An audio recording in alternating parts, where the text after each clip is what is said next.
দিন কায়েমের আন্দোলনে যুবকদের দরকার, সত্য প্রতিষ্ঠায় যুবকদের দরকার, সমাজ গঠনের যুবক দরকার, রাষ্ট্র গঠনের যুবক দরকার। যুবকেরা হলো রাষ্ট্রের কিরিম, রাষ্ট্রের সম্পদ। সেই দিন প্রতিষ্ঠা, সত্য প্রতিষ্ঠা, অন্যায়কে দূরীভূত করা, এটা যুবকদেরই কাজ, এটা যুবকদেরই কাজ। আল্লাহ তাআলা যুবকদেরকে কত ভালোবাসেন। ইমাম গাজ্জালী রহমতুল্লাহ আলাইহি তার একটা কিতাবের ভিতরে, একটা রিসালার ভিতরে লিখেছেন, 40 জন বুড়ো মানুষ, 40 জন বয়স্ক মানুষ এক জায়গায় একত্রিত হয়ে আল্লাহ আল্লাহ আল্লাহ বলে যদি আল্লাহকে ডাকে, আল্লাহকে যদি স্মরণ করে, আর একজন যুবক, একজন তরুণ, একজন যুবক যদি আল্লাহকে আল্লাহ বলে একটা ডাক দেয়, ইমাম গাজ্জালী রহমাতুল্লাহ আলাইহি লেখেন 40 জন বুড়ো মানুষের ডাকের জবাব দেওয়ার আগে আল্লাহ তাআলা ওই যুবকের ডাকে আল্লাহ তাআলা আগে সাড়া দিয়ে দেয়। এই জন্য যুবকদের আমাদের দরকার, যুব সমাজকে প্রয়োজন। যুব সমাজকে যদি ভালো কাজে উদ্বুদ্ধ করা যায়, যুব সমাজকে যদি ভালো কাজে ইন্সপিরেশন দেওয়া যায়, যুব সমাজের ভালো কাজের যদি রাস্তা দেখায় দেওয়া যায়, এই জাতি আর পথ হারাবে না। এই জাতি একটা সুন্দর গন্তব্যে গিয়ে, একটা সুন্দর ডেস্টিনেশনে গিয়ে পৌঁছবে জাতি, যদি যুব সমাজকে ভালো কাজে লাগানো যায়।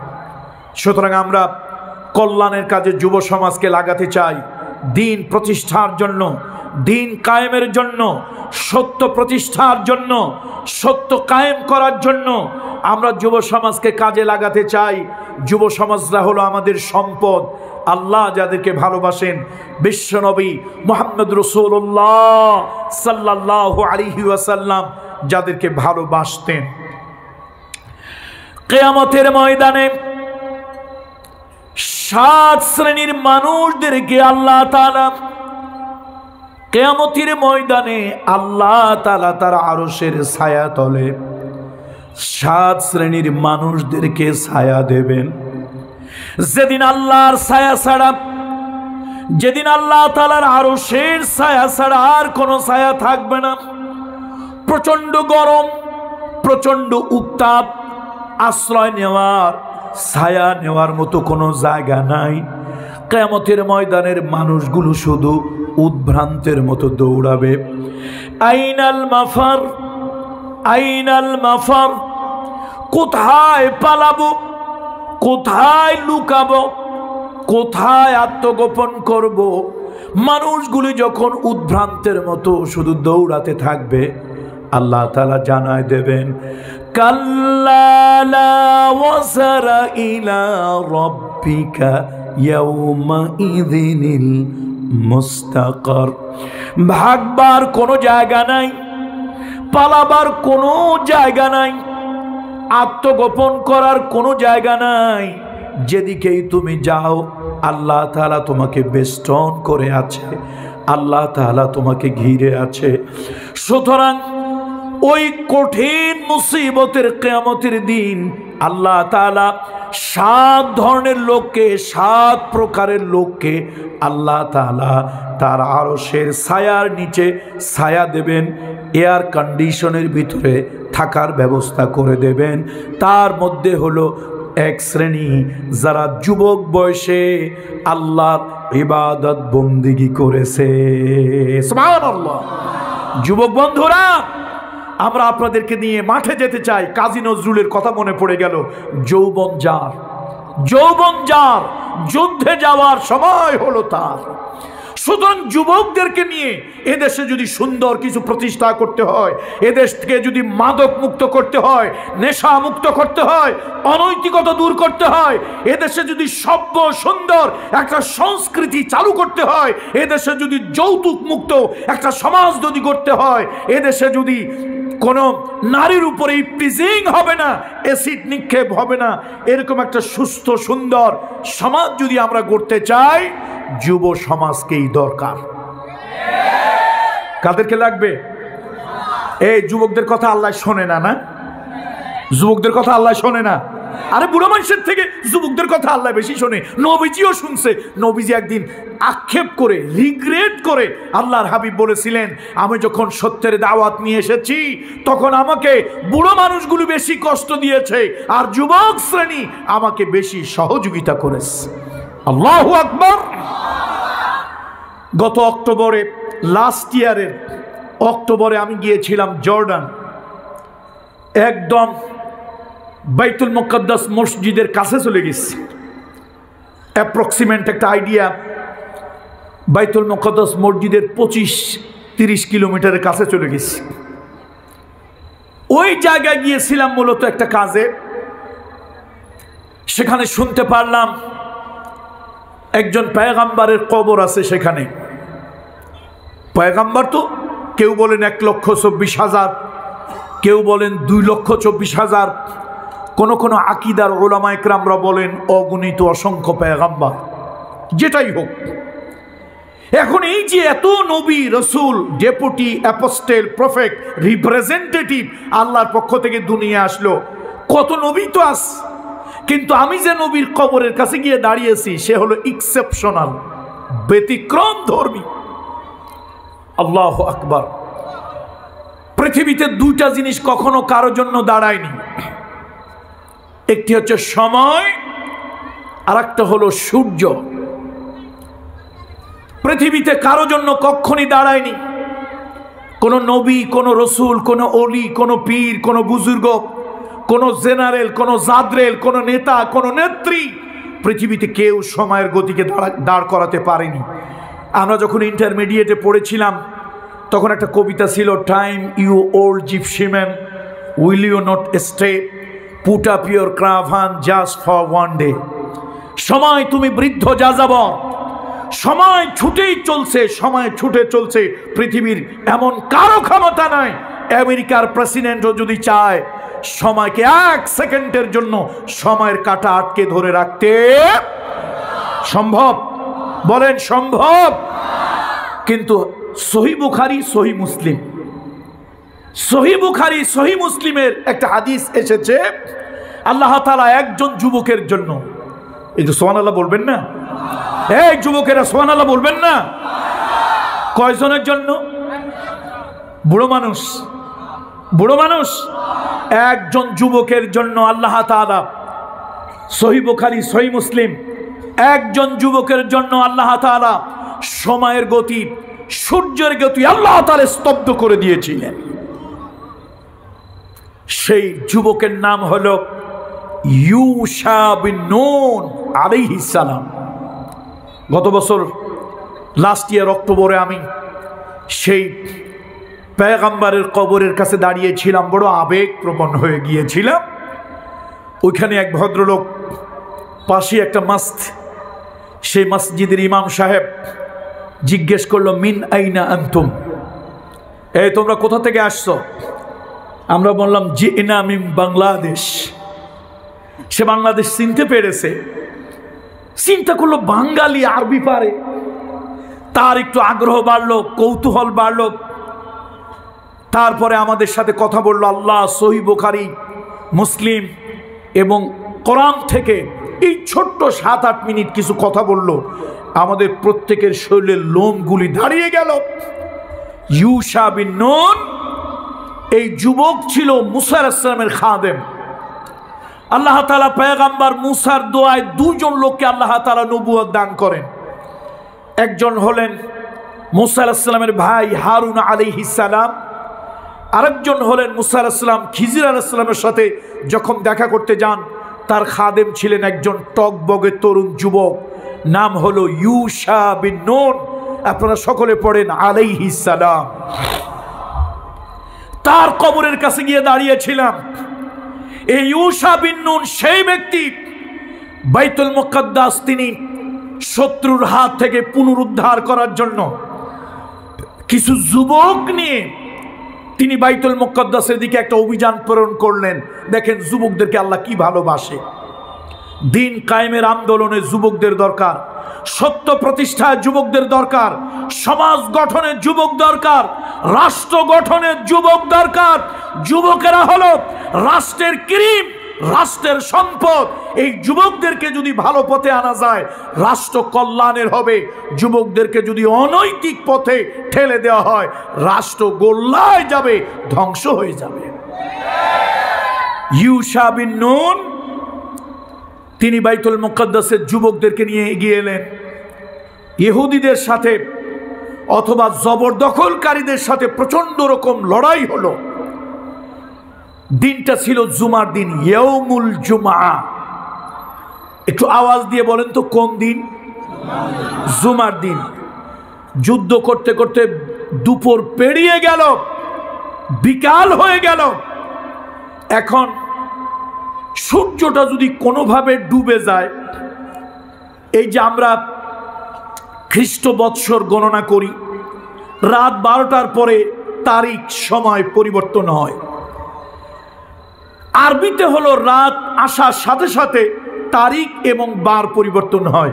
এটা হলো আরবি নিয়ম, যেহেতু এটা চাঁদের সাথে সম্পৃক্ত। এখন জুমার দিনের যদি সূর্য ডুবে যায়, পরের দিন, জুমার দিনের পরের দিনের নাম কি? ইয়াউমুস সাbt। কোন দিন বলেন তো? শনিবার, ইয়াউমুস সাbt।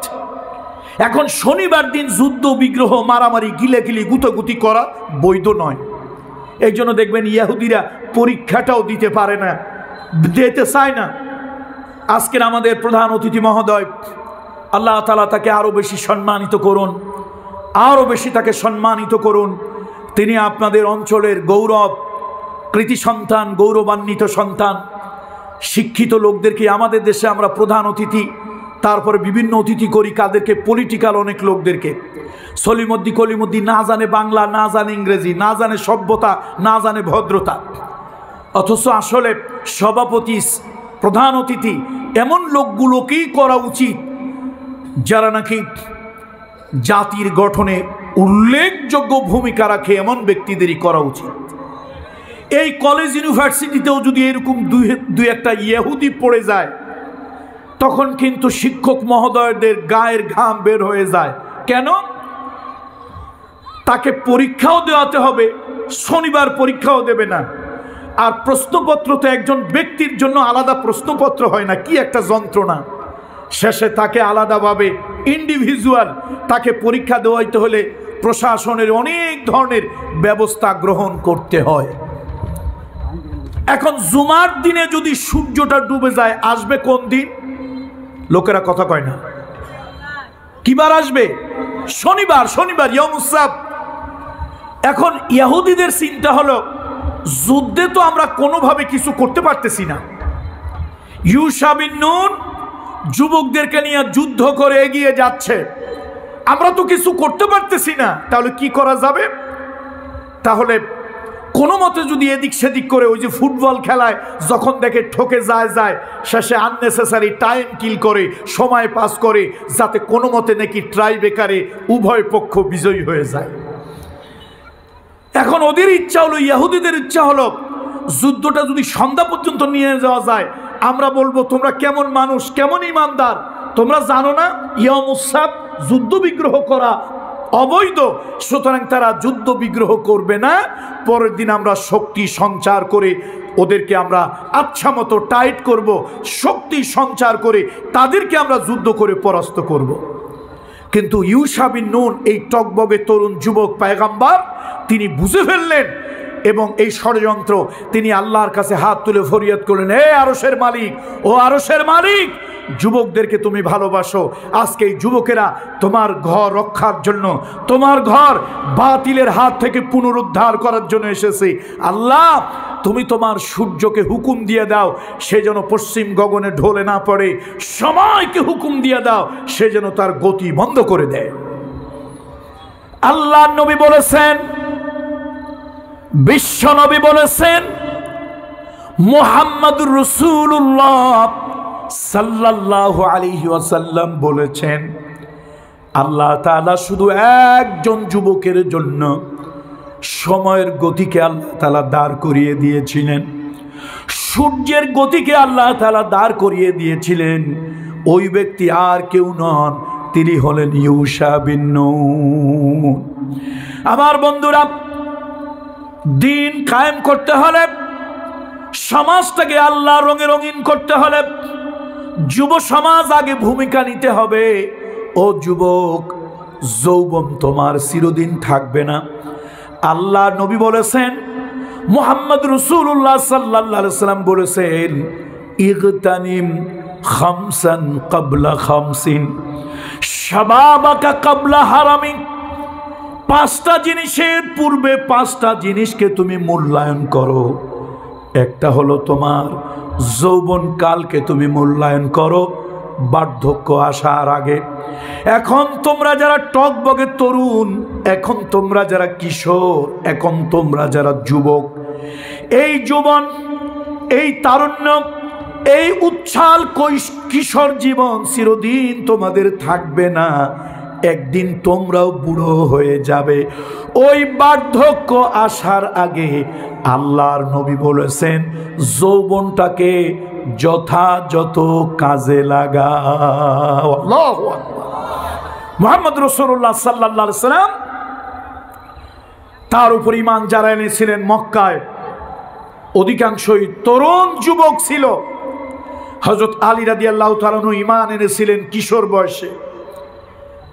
তিনি দ্বীনের জন্য, ইসলামের জন্য যথেষ্ট ভূমিকা পালন করেছেন।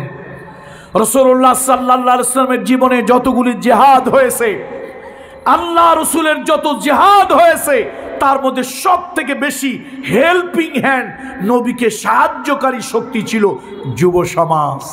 আল্লাহু আকবার। উহুদের মাঠে তো এক যুবকের কথা আমরা জানি, আবু হুরায়রা রাদিয়াল্লাহু তাআলা আনহু থেকে হাদিস বর্ণিত। উহুদের মাঠে এক যুবকের কথা জানি, যে যুবক এক ওয়াক্ত নামাজ পড়ে নাই, একটা সেজদা আল্লাহকে দেয় নাই, সে যুবককে নবীজি বলেছেন, ইন্নাকা মিন আহলিল জান্নাহ, ইন্নাকা মিন আহলিল জান্নাহ, ইন্নাকা মিন আহলিল জান্নাহ, হাকাদা সালাসা মাররাত। নবীজি তিনবার একজন যুবকের বুকের উপরে আঙ্গুল রেখে, শাহাদাত আঙ্গুল রেখে শাহাদা প্রকাশ করেছেন, তুমি জান্নাতি, তুমি আল্লাহর জান্নাতি। হে যুবক, আমি নবী মুহাম্মদ সাল্লাল্লাহু আলাইহি ওয়াসাল্লাম বলতেছি, তুমি আল্লাহর জান্নাতি। সাহাবীরা তখন চিৎকার করে কাঁদতেছিলেন আর বলতেছিলেন, এই যুবক না হয়ে যদি ওই লাশটা আমার হতো, কত সৌভাগ্যবান হতাম। তার নাম ছিল আমর বিন সাবিত বিন ওয়াকিস। তার ছোট্ট একটা ডাক নাম ছিল, এটার নাম ছিল উসাইরিম। এটা হলো তার নিকনেম।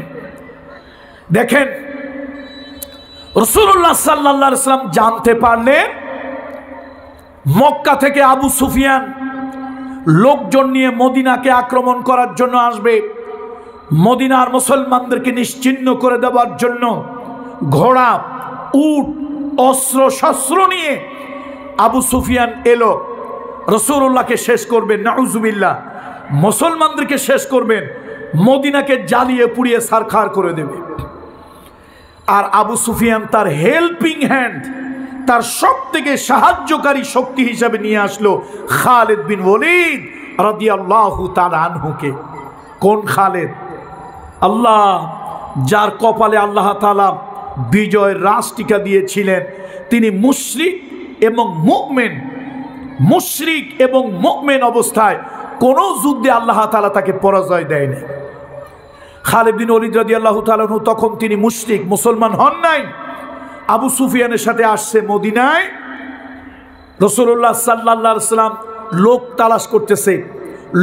তালাশ করতেছে, কিন্তু লোক খুঁজে পাচ্ছে না। 1000 লোকও তৈরি করতে পারলো না।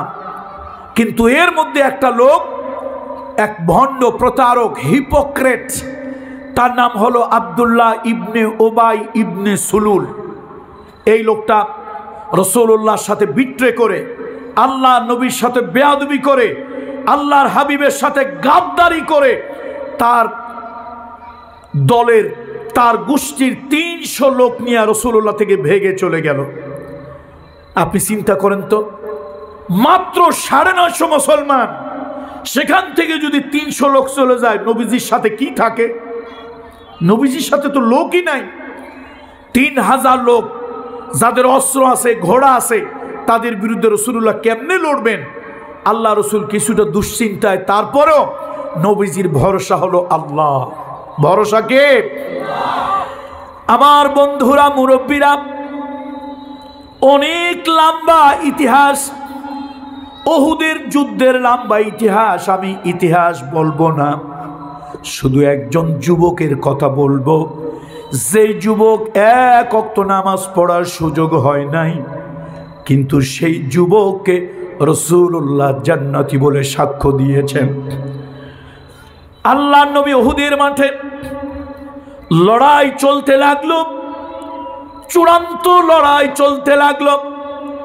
সেই লড়াইয়ে আবু সুফিয়ানের লোকজন ভেগে গেল, ভেড়া ছাগলের মতো পালিয়ে গেল। মুসলমানরা ময়দানে বিজয়ী হলেন। আল্লাহ নবীর একটা সিদ্ধান্ত, আমিরের সিদ্ধান্ত যথাযথ পালন না করতে পারার কারণে মুসলমানরা উহুদ যুদ্ধে আবার পরাস্ত হয়ে গেল। আপনারা জানেন রাসূলুল্লাহর মাথার ভিতরে লোহার টুপি ঢুকে গিয়েছিল, আল্লাহর হাবিবের দাঁত মোবারক ভেঙে গিয়েছিল। রাসূলুল্লাহর মাথা থেকে ওই লোহার টুপি অংশ, ভগ্ন অংশ রাসূলুল্লাহর মাথা থেকে উঠাতে গিয়ে আল্লাহ নবীর প্রিয় সাহাবী আবু উবাইদা ইবনুল জাররাহ তার 2খানা দাঁত ভেঙে উহুদের ময়দানে পড়ে গিয়েছিল। আমার বন্ধুরা, মদিনার একজন টকবগে তরুণ যুবক, নাম হলো আমর বিন সাবিত বিন ওয়াকিস। এই টকবগে তরুণ যুবক, ভিতরের রক্তটা টকবগ করে, তারুণ্যের উচ্ছ্বাস আছে, যুদ্ধের ময়দানে আসছে দেখার জন্য। যুবকের দিলে ভয় নাই, তার কারণ হলো সে জানে মুসলমানেরা আমারে আক্রমণ করবে না, যেহেতু আমি মদিনার মানুষ, আর কাফেরেরা আমাকে আক্রমণ করবে না, যেহেতু আমি অমুসলিম। এই মনে করে তিনি দেখার জন্য, ওই ফুটবল মাঠের রেফারির মতো দেখার জন্য তিনি উহুদের মাঠে আসলেন। এসে যখন দেখলেন রাসূলুল্লাহর জন্য মানুষেরা জীবন দেয়, দিনের জন্য জীবন দেয়, অকাতরে জীবন দেয়, হঠাৎ উসাইরিম তার অন্তর্দৃষ্টি খুলে গেল।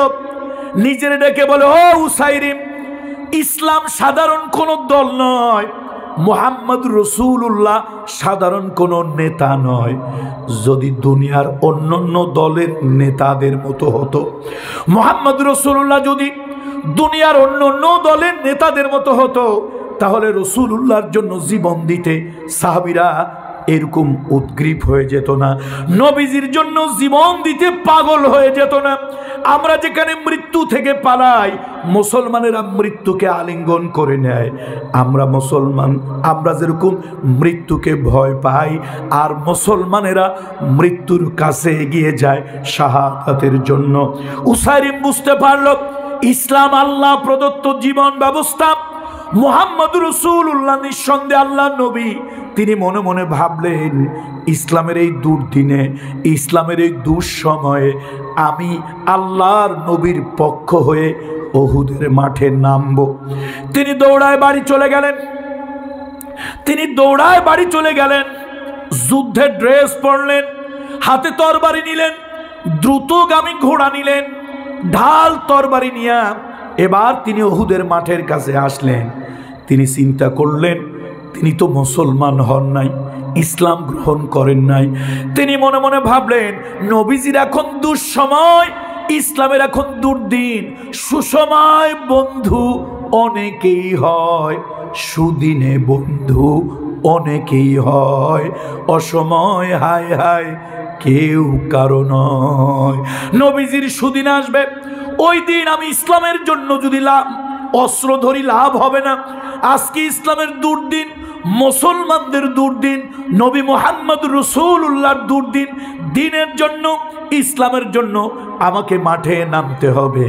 এই উসাইরিম টকবগে তরুণ যুবক, এই আমর বিন সাবিত বিন ওয়াকিস, তিনি উপরের দিকে তাকালেন, আল্লাহকে ডেকে বললেন, আল্লাহ, ও আরশের মালিক, আমি তোমার রুবুবিয়াত উলুহিয়াত মেনে নিলাম, মুহাম্মদুর রাসূলুল্লাহ তোমার নবী, আমি মনে মনে বিশ্বাস করলাম, ইসলাম তোমার দেওয়া জীবন ব্যবস্থা, ইসলামকেও আমি মেনে নিলাম। আল্লাহ তাআলা, আমি আনুষ্ঠানিক কালেমা পড়তে পারলাম না, আনুষ্ঠানিকভাবে ধর্মান্তরিত হতে পারলাম না, আমি তোমার নবীর পক্ষে, ইসলামের পক্ষে যুদ্ধের ময়দানে নামতেছি।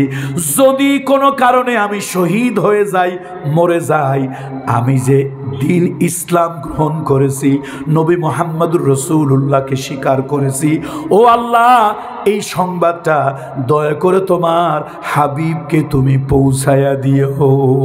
উসাইরিম ময়দানে নামলেন, দোর্দণ্ড প্রতাপে যুদ্ধ করলেন, জিহাদ করলেন, তিনি শহীদ হয়ে গেলেন, তিনি শহীদ হয়ে গেলেন। আপনারা জানেন, যুদ্ধের শেষে রাসূলুল্লাহ বড় ক্লান্ত, আল্লাহ নবীকে বলা হলো, ইয়া রাসূলুল্লাহ, এখন আমরা কি করব? নবীজি, আল্লাহ নবীর মনটা খারাপ, তার কারণ হলো জলিল কদরের 70 জন সাহাবা উহুদের মাঠে শহীদ হয়ে গেছেন।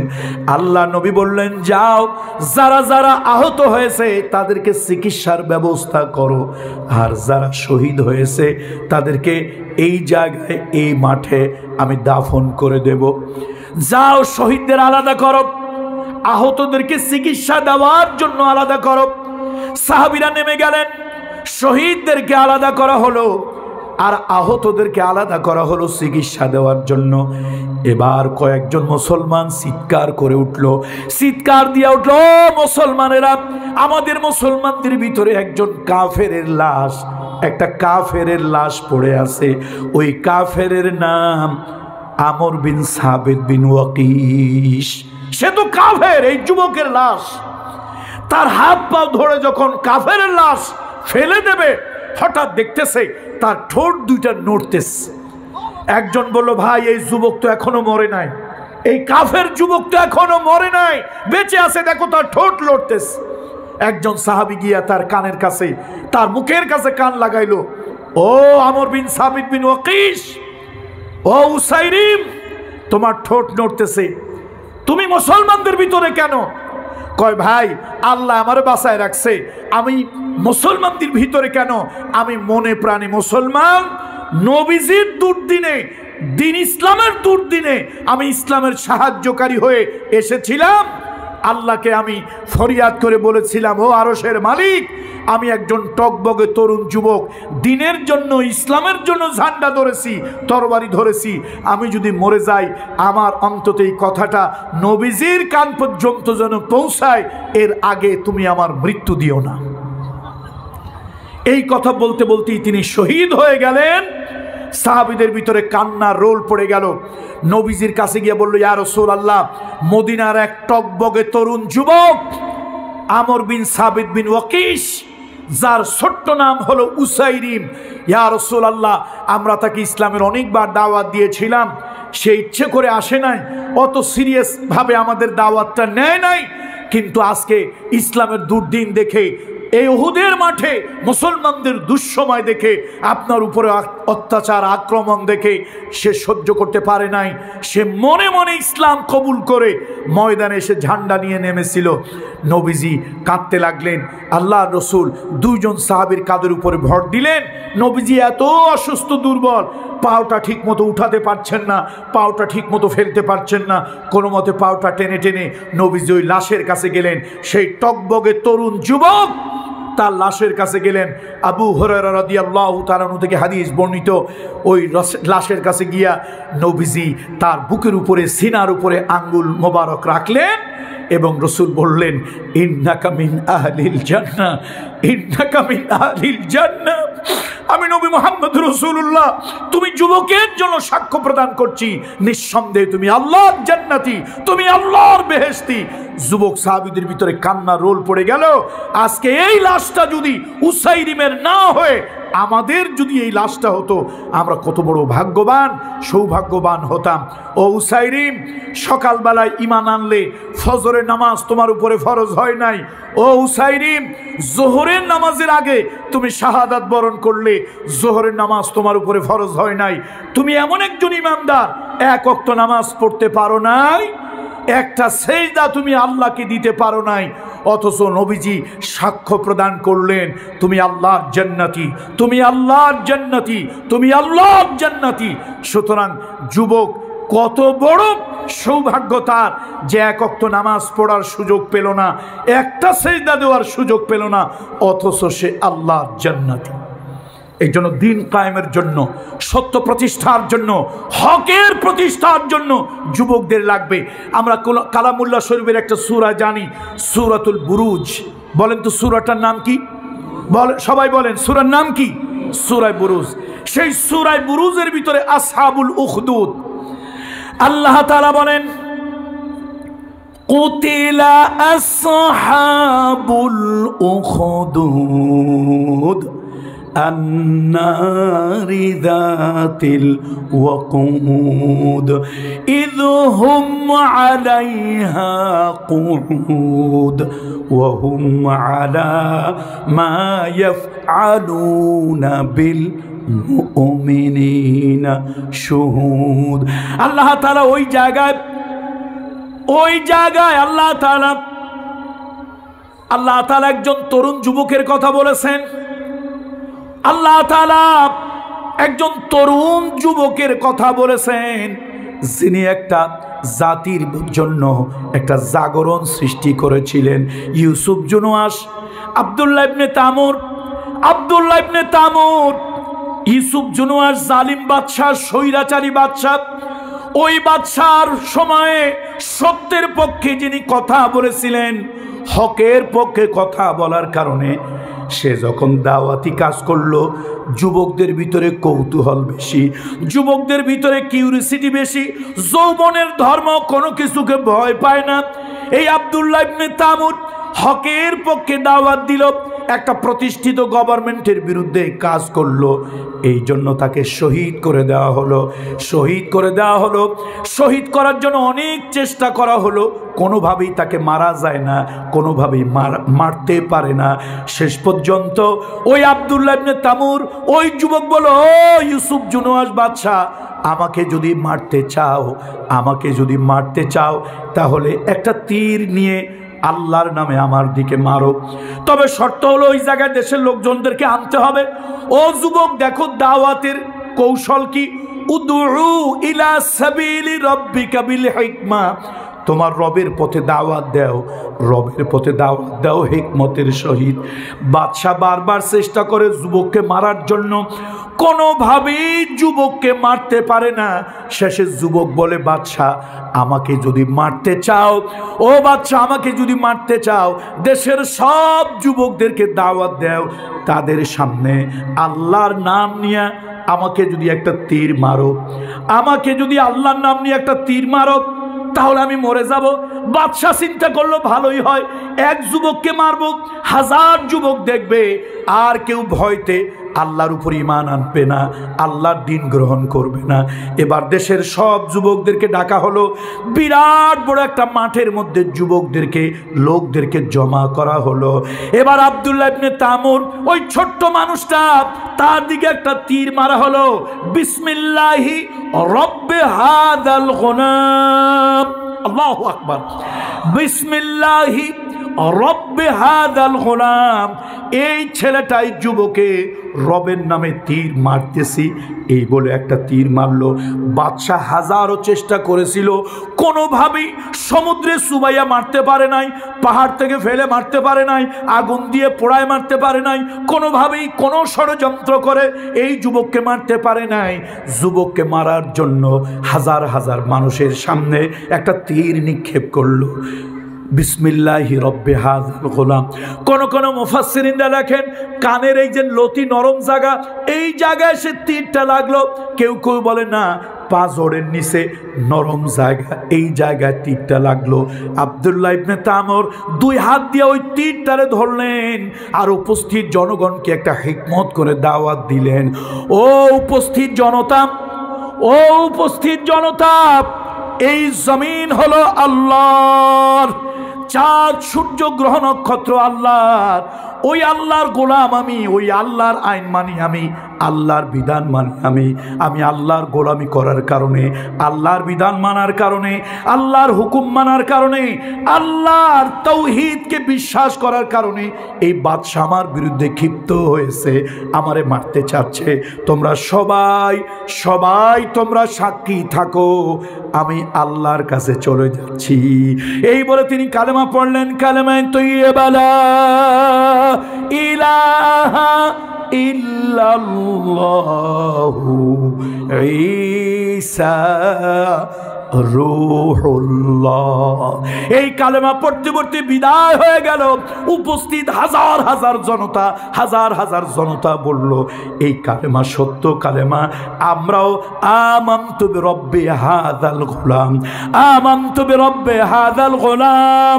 ও উপস্থিত রাজা বাদশাহ, ও সরকারের পেটোয়া বাহিনী, ও সরকারের পুলিশ বাহিনী, ও স্বৈরাচারী জালিম সরকারের দলের লোকেরা, ভালো করে শুনে রাখ, ভালো করে শুনে রাখ। এই বাচ্চাটা, এই তরুণ যুবক যে আল্লাহর উপর ঈমান এনেছে, আমরাও ওই আল্লাহর উপর ঈমান আনলাম। আমানতু বিরব্বি হাযাল গোলাম। আল্লাহু আকবার। এই সত্যের পক্ষে ঈমান আনার কারণে তাদেরকে আগুনের ভিতরে পুড়িয়ে পুড়িয়ে মারা হচ্ছিল, আর ওই আগুনকে তারা ভয় পাচ্ছিল না, বিভৎস আগুনকে ভয় পাচ্ছিল না। তারা বলছিল, আমরা আল্লাহর উপরে মেনে নিয়েছি। ওয়ামা নাকামু মিনহুম ইল্লা আইয়ুমিনু বিল্লাহিল আজিজিল হামিদ। ওদের কোনো অপরাধ ছিল না, কোনো দোষ ছিল না। ওরা সাদাবাজ, হাইজাকার, মাদক সেবী, ব্যবসায়ী ইত্যাদি ছিল না। ওদের অপরাধ ছিল, ওরা মহামহিম সার্বভৌম ক্ষমতার মালিক আল্লাহর উপর ঈমান এনেছিল। এই ঈমান আনার অপরাধে সেই যুবকদেরকে গর্ত খুঁড়ে খুঁড়ে মারা হয়েছিল। যুবকেরা আসহাবে কাহাব, আসহাবে কাহাবের সেই গুহায় আল্লাহ আমাকে নিয়েছে, আমি গিয়েছি। যুবকেরা, যে যুবকদের কথা আল্লাহ তাআলা কোরআনে বলেছে, বাদশাহ যখন ডাকিয়ান বাদশাহ, সে হুকুম দিল আমার আইন চলবে, ঈমান আমার উপরে আনতে হবে। যুবকদের কথা ছিল না, জমিন যার আইন চলবে তার। জমিন কার? জমিন কার? তো আইনটা কার চলবে? কি আজীব ব্যাপার, জমিন হইল আমার আর লাঙ্গল চলে চাচা এরশাদের। কি আজীব ব্যাপার। আরে জমিন যদি আমার হয় তো লাঙ্গল তো আমারই চলা উচিত, নাকি বলেন আপনারা? যদি আমার জমিন আমার লাঙ্গল না চলে তাহলে তো এটাকে জবরদখল বলা হয়।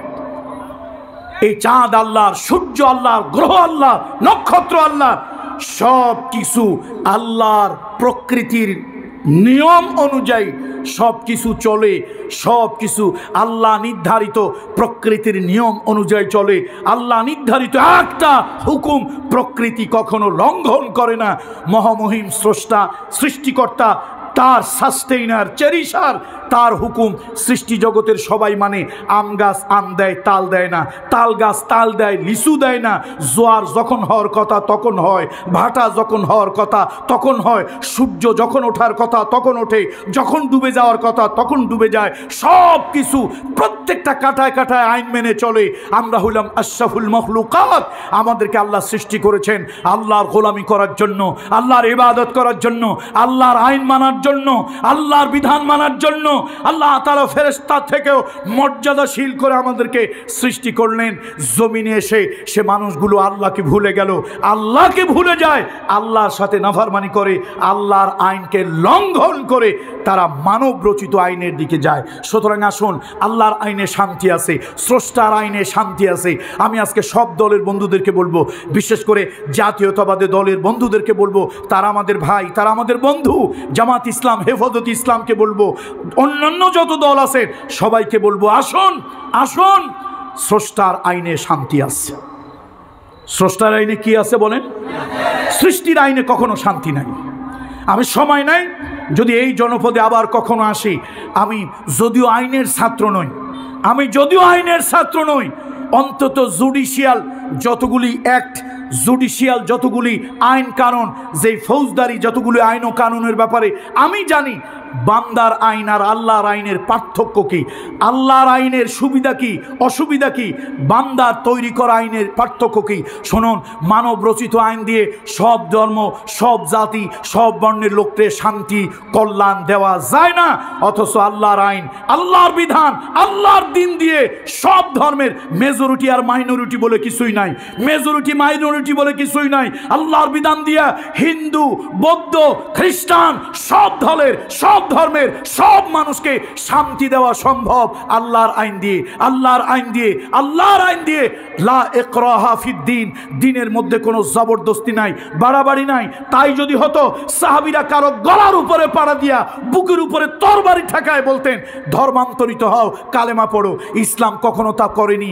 আল্লাহর নবী ডাইরেক্ট আল্লাহ তাকে বলে দিয়েছেন, হাবিব আপনি আরবের কাফেরদেরকে, মক্কা মদিনার কাফেরদেরকে বলে দেন, লাকুম দীনুকুম ওয়ালিয়া দীন, তোমার ধর্ম তোমার কাছে, আমার ধর্ম আমার কাছে।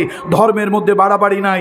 রাষ্ট্রের যারা নাগরিক, তারা মাইনরিটি যেরকম হোক, নাগরিক অধিকার তারা পাবে, মানবিক অধিকার তারা পাবে, হিউম্যান রাইটস, মানুষের অধিকার যা আছে সব তারা পাবে।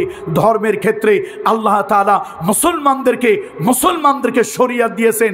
আমি নামাজ পড়বো, নামাজ পড়া বাধ্যতামূলক। আমি রোজা রাখবো, রোজা রাখা বাধ্যতামূলক। আমি হজ করব, ধনীর লোকদের উপরে, ফিনান্সিয়াল সলভেন্ট এই লোকদের উপরে হজ করা বাধ্যতামূলক, ম্যান্ডেটরি। কিন্তু আল্লাহ তাআলা আমার রাষ্ট্রে মাইনরিটি হিন্দু, বৌদ্ধ, খ্রিস্টান থাকলে আল্লাহ তাআলা জবরদস্তি করেননি, শরিয়ত জবরদস্তি করতে বলেনি, কারো দেবালয় উপাসনালয় আঘাত করতে বলেনি, কারো দেবদেবী নিয়ে বাজে মন্তব্য করতে বলেনি।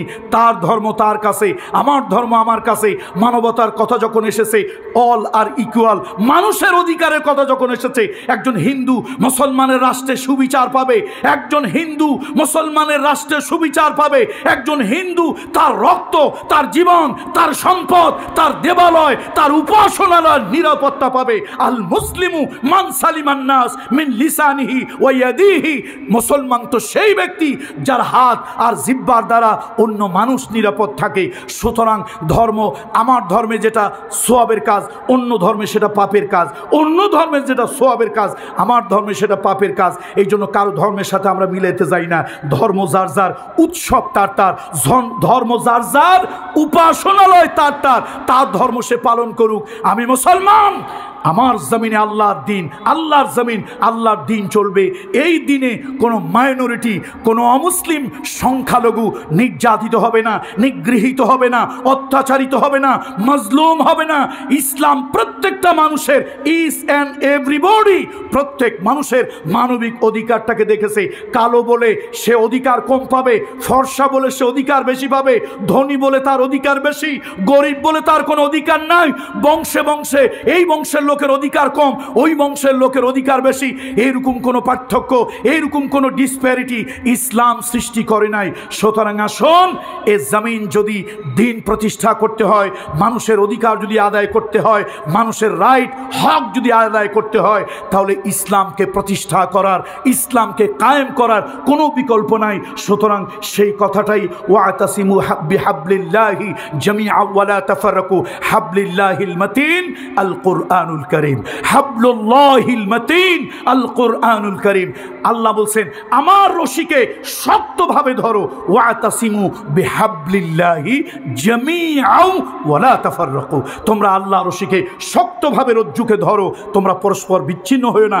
আল্লাহ দল দল হওয়ার, ডিভাইডেড হওয়ার আল্লাহ তাআলা নিষেধ করেছেন। আল্লাহ তাআলা ঐক্যবদ্ধ হতে বলেছেন আল্লাহর দিন প্রতিষ্ঠার জন্য। সুতরাং আসুন, আমরা এই কোরআন হবে আমাদের চালিকা শক্তি, হাদিস হবে আমাদের চালিকা শক্তি। আল্লাহ তাআলা কোরআন এবং হাদিস দিয়ে এই সমাজে সত্য প্রতিষ্ঠা, মানুষের অধিকার প্রতিষ্ঠা, দিন প্রতিষ্ঠা, কল্যাণ প্রতিষ্ঠা। সত্য যদি প্রতিষ্ঠা হয়, কেউ গাছতলায় জায়গা পাবে না, আর কেউ লক্ষ কোটি কোটি টাকা বিদেশে পাচার করবে, তা কখনো হবে। দেখেন না, এক দরবেশ কত হাজার কোটি টাকা নিছে। এটা কি দরবেশ না ধরছিল ভেষ?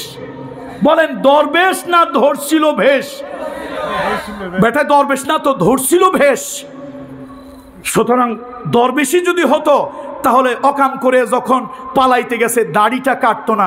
তার আদর্শে দাড়ি অনেক লোকেরা রাখে না, আমরা তাদের ব্যাপারে কঠিন কথা বলি না। দাড়ি অনেক লোকেরা রাখে না, আমরা তাদেরকে অমুসলিম মনে করি না, গালি দেই না, ভাই বলি, আমাদের ভাই। তবে হ্যাঁ, দাড়িটা একটা ওয়াজিব পর্যায়ের সুন্নত, দাড়ি রাখার জন্য উদ্বুদ্ধ করি, তাকে আমরা উৎসাহিত করি। কিন্তু দাড়ি যে মুসলমান ভাইরা রাখে না, আমরা কখনো কাফের বলে ঘৃণা করে তাদেরকে তাড়িয়ে দেই না, ঘৃণা করি না। কেন? আজকে রাখতেছে না, কালকে রাখবে। কিন্তু নবীজির আদর্শ, নবীজির আদর্শের দাড়ি যদি কেউ রাখে, আচ্ছা বলেন সে কি এই পালানের জন্য দাড়ি কাটতে পারে? আরে এরকম আলেম ওলামা ইসলামী আন্দোলনের যদি হতো, সে তো বলতো আমার প্রয়োজনে ফাঁসির মঞ্চে আমাকে নিয়ে যাও, ফাঁসির দড়ি গলায় পড়বো, তবু রাসূলুল্লাহর সুন্নত যে দাড়ি রেখেছে একটু দাড়িতে খুর লাগাবো না। তাহলে বোঝা গেল এগুলো দরবেশ না, এগুলো ধরছে ভেষ। সুতরাং এই জাতীয় হিপোক্রেট মুনাফিকদের আস্তানা থাকবে না। যদি সত্যিকারের দিন আমরা প্রতিষ্ঠা করতে পারি, সেই দিন প্রতিষ্ঠা করতে গেলে, কোরআন প্রতিষ্ঠা করতে গেলে, কোরআনের আইন প্রতিষ্ঠা করতে গেলে, তাহলে যুব সমাজকে এগিয়ে আসতে হবে, ভূমিকা নিতে হবে। শুনুন, ইসলাম অন্য ধর্মের মানুষকে ধর্ম আলাদা হওয়ার জন্য মারতে বলেনি। ইসলাম অন্য ধর্মের লোকদেরকে বিচার থেকে বঞ্চিত করতে বলেনি। ও আকসিতু ইন্নাল্লাহা ইউহিব্বুল মুকসিতিন, আল্লাহ বলেছেন তোমরা সুবিচার করো, ন্যায় বিচার করো। ইন্নাল্লাহা ইয়া'মুরু বিল আদলি ওয়াল ইহসান, আল্লাহ আদল করার জন্য, ইহসান করার জন্য বলেছেন। মানুষের উপরে আদল করবেন, সুবিচার করবেন, ইহসান করবেন, দয়া দেখাবেন, মায়া দেখাবেন। সেটা মুসলিম হোক অমুসলিম হোক, আল্লাহর আইন সবার জন্য, আল্লাহর আইনের সুফল সবার জন্য, সব ধর্মের মানুষের জন্য। সে দিন প্রতিষ্ঠা না হওয়া পর্যন্ত কালো আর Nelson Mandela, I salute him, Nelson Mandela, আমি তাকে ধন্যবাদ দিই। 26টা বসন্ত কারাগারে কাটিয়েছে নেলসন ম্যান্ডেলা। আপনার চামড়া ছিল কালো, আপনার জাতির কারো চামড়া ছিল সাদা, সাদার কালো চামড়ার ব্যবধান দূর করার জন্য আপনি স্ট্রাগল করেছেন, আন্দোলন করেছেন, রিভলিউশন করেছেন। জীবনের 26টা বসন্ত আপনি কারাগারে কাটিয়েছেন নেলসন ম্যান্ডেলা। আমি আপনাকে সম্মান করি। আমি একজন পীরজাদা, আমি একজন পীর সাহেব হয়েও আমি সম্মান করি আপনাকে। আমার ধর্ম ইসলাম, আপনার ধর্ম খ্রিস্ট। কেন সম্মান করি? আপনি মানুষের মানবতার জন্য কাজ করেছেন, সাদা কালোর ব্যবধান দূর করেছেন। কিন্তু আমি কখনই আপনার আদর্শ মানি না, আপনার আদর্শের সৈনিক আমাকে মনে করি না। কেন করি না? আপনি আন্দোলন করেছেন গতকাল, আর 100 বছর আগে আমার নবী মুহাম্মদ রাসূলুল্লাহ সাদা কালোর ব্যবধান দূর করে দেওয়ার জন্য, নবীজি মানুষের বৈষম্য দূর করে দেওয়ার জন্য সাইয়েদনা বেলালকে তিনি খরিদ করেছিলেন, আজাদ করে দিয়েছিলেন, মসজিদে নববীর মুয়াজ্জিন বানিয়েছিলেন। শুধু তাই নয়, নবীজির পার্সোনাল সেক্রেটারি বেলালকে নবীজি বানিয়েছিলেন। এই যে মানুষে বৈষম্য দূর নবীজি করেছেন। সুতরাং এই পৃথিবীতে আদর্শ যদি চাই, নবী মুহাম্মদ রাসূলুল্লাহ চাই। কার্ল মার্ক্সের নয়, লেনিনের নয়, প্লেটোর নয়, কোপার্নিকাস, কিপলক, Rousseau, Voltaire, Maxim Gorky, Shakespeare, Bertrand Russell, Rabindranath Tagore, Nazrul Islam, শহীদ প্রেসিডেন্ট জিয়াউর রহমান, শেখ মুজিবুর রহমান, এম.এ.জি. উসমানী, আব্দুল হামিদ খান ভাসানী, কারো আদর্শ নয়। আদর্শ যদি চাই তো সে আদর্শ হবে নবী মুহাম্মদুর রাসূলুল্লাহ। আর দিন প্রতিষ্ঠা করতে হবে, সেই দিন প্রতিষ্ঠার ভূমিকা যুব সমাজকে নিতে হবে। এ সমাজ থেকে অন্যায় বিদরিত হোক, হিন্দু, বৌদ্ধ, খ্রিস্টান, মুসলমান, সব জাতি তার নিজ নিজ অধিকার, মানবিক অধিকার ফিরে পাক। সকল ধর্মের লোক মানবিক অধিকার পাক, কালো ফর্সা লোক মানবিক অধিকার পাক, গরিব আর বড় লোকের বৈষম্য দূর হয়ে যাক, ইসলাম প্রতিষ্ঠা হোক। আর সেই ইসলাম প্রতিষ্ঠায় যুব সমাজকে এগিয়ে আসতে হবে, যুব সমাজের ভূমিকা নিতে হবে। যুবকদের ব্যাপারে আজকে কোনো কথা বলা গেল না। ইউসুফ আলাইহিস সালামকে আল্লাহ তাআলা রাজত্ব দিয়েছেন, যুব বয়সে ছিল। আসহাবে কাহাব যুবক ছিল, আন্দোলন যুবক করেছে। মুআয আর মুআওয়াজ যুবক ছিলেন। শুধু তাই নয়, ওই আফ্রিকার ভূখণ্ডে সাদ বিন আবি ওয়াক্কাস, তিনিও যুব বয়সে তিনি সেই দাওয়াত আন্দোলনের দাওয়াত নিয়ে গিয়েছিলেন। পাহাড় পর্বত পেরিয়ে, সাগর নদী পেরিয়ে সামনে এগিয়ে গিয়েছিলেন। এই ভারতীয় উপমহাদেশে মুহাম্মদ বিন কাসিম সিন্ধু বিজয় বিজয় হলো দেবিউল বন্দরে। দেবিউল বন্দরে এসে তারা জাহাজ ভিড়ল। মোহাম্মদ বিন কাসেম মাত্র 17 বছর বয়সের একজন বালক, কিশোর, যুবক বলবো না, 17 বছর বয়সের একটা কিশোর, সে যুদ্ধ করবে, তার জাহাজকে ডুবিয়ে দিল। এ মুসলমান, মারা গেলে শহীদ হব, বেঁচে থাকলে গাজী হব। জাহাজ যদি ভেসে থাকে তোমরা পালানোর জন্য চেষ্টা করবা। জেহাদের ময়দানে আসছি, হয় জীবন দেব না হলে গাজী হব। পালিয়ে গেলে কবিরা গুনাহ। আমরা কাপুরুষ না, পালাতে আসি নাই। এই জাহাজ ডুবিয়ে দাও। জাহাজ ডুবিয়ে দেওয়া হলো। এবার মুসলমানেরা এই ভূখণ্ডে দাওয়াতি কাজ করলো, যুদ্ধ হলো। সে যুদ্ধে মুসলমানরা বিজয়ী হলো, সনাতনীরা বিজিত হলো। আপনারা দেখেন, তরবারি দিয়ে ইসলাম আসেনি। এই মুসলমানরা বাজারে গিয়ে কাজ কারবার করে, লোকদের সাথে আচার আচরণ করে। এবার সনাতন ধর্মাবলম্বীরা বলল, এই যদি হয় বিজয় লোকদের আচরণ, খাসি নেয় না, মুরগি নেয় না, সুন্দরী নারী নিয়ে টানাটানি করে না, ঘর থেকে টাকা পয়সা ডাকাতের মতো চুরি করে না, বিজয়ের উন্মত্ততা উল্লাসে ফেটে পড়ে না, এরা আবার কোন বিজয়? এদের ব্যবহার যদি এরকম হয়, এদের ধর্ম না জানি কেমন। এই তোমাদের ধর্মের ব্যাপারে আমাদেরকে কিছু বলো। মোহাম্মদ বিন কাসিম এবার তাদের ধর্মের ব্যাপারে লোকদেরকে বলতে লাগলো। তারা বুঝলো না, এই ধর্ম যেন তেন ধর্ম নয়, এটা সায়েন্টিফিক, এটা যৌক্তিক, এটা মানবিক। তারা দলে দলে পড়তে লাগলো কালেমায়ে তাইয়্যিবা লা ইলাহা ইল্লাল্লাহু মুহাম্মাদুর রাসূলুল্লাহ সাল্লাল্লাহু আলাইহি সাল্লাম। সুতরাং সত্য প্রতিষ্ঠার জন্য, দ্বীন প্রতিষ্ঠার জন্য, মানুষের মানবাধিকার প্রতিষ্ঠার জন্য, সুবিচার প্রতিষ্ঠার জন্য, ইনসাফ কায়েমের জন্য, অনাচার অবিচার সমাজ থেকে দূর করার জন্য যুব সমাজের ভূমিকা লাগবে। আসুন ঐক্যবদ্ধভাবে দল মত নির্বিশেষে হাতে হাত লাগাই, বুকে বুক লাগাই, স্লোগান তুলি, শাউটিং করি, জমিন হলো আল্লাহ, আল্লাহর দিন দিয়ে মানুষকে শান্তি দিতে চাই। হাযা মা ইনদি ওয়াল ইলমু ইনদাল্লাহ আলাইহি তাওয়াক্কালতু ওয়া ইলাইহি উনীব। হ্যাঁ, আল্লাহ তাআলা হায়াতে বাঁচিয়ে রাখলে এই জনপদের লোকদের সাথে আবার কোনোদিন দেখা হবে। ওয়াসসালামু আলাইকুম ওয়া রাহমাতুল্লাহি ওয়া বারাকাতুহু।